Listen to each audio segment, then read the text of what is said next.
Hey everybody, this is Terry with Gilomen Innovations.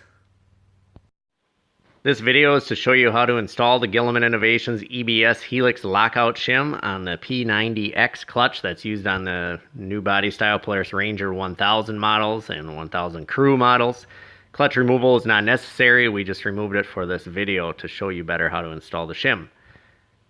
The shim eliminates the harsh engine braking that these models have, along with the belt damage on the inner side of the belt, which is due to this EBS system.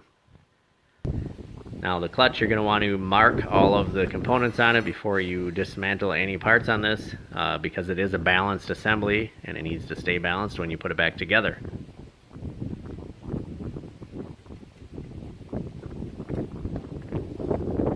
After you mark all of the parts, you can remove the outer portion of the clutch. You might need a rubber mallet. Sometimes it sticks on the splines.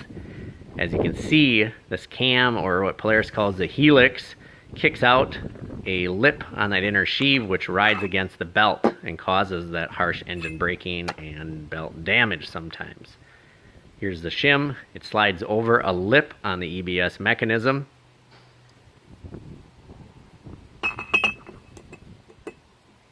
Install the original spring and spacer, and as you see, that cam or helix does not kick out from that inner sheave anymore. It will not put pressure on the side of the belt.